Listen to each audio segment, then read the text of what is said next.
वडार समाजाची अमूल्य देण, शतकानुशतके टिकणारी भव्य वास्तू. शहरांमध्ये आणि गावांमध्ये अनेक ऐतिहासिक वास्तू आपल्याला पाहायला मिळतात. शतकानुशतके उभ्या असलेल्या या वास्तू आपल्या पूर्वजांच्या कल्पकतेचे आणि कारागिरीचे प्रतीक आहेत.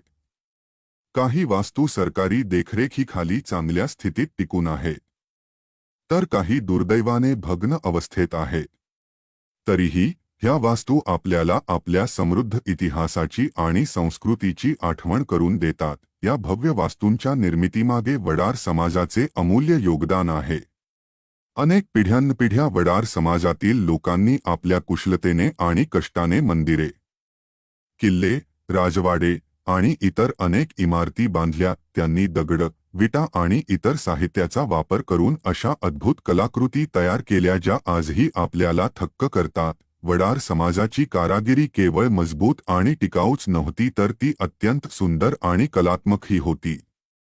त्यांनी बांधलेल्या इमारतींमध्ये आपल्याला विविध प्रकारचे कोरीवकाम, शिल्पे आणि इतर सजावटीचे नमुने पाहायला मिळतात. हे नमुने त्यांच्या कल्पकतेचे आणि सौंदर्यदृष्टीचे प्रतीक आहेत.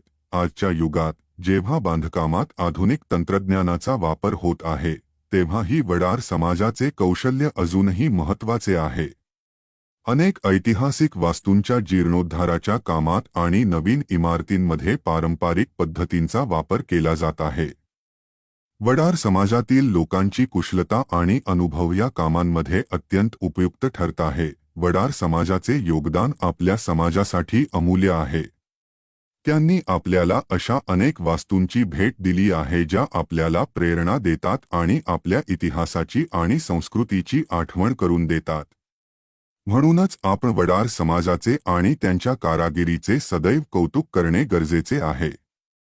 या ऐतिहासिक वास्तूंचे संरक्षण आणि संवर्धन करणे हे आपले कर्तव्य आहे. आपण या वास्तूंची स्वच्छता आणि देखभाल करून त्यांना पुढच्या पिढ्यांपर्यंत पोहोचवू शकतो.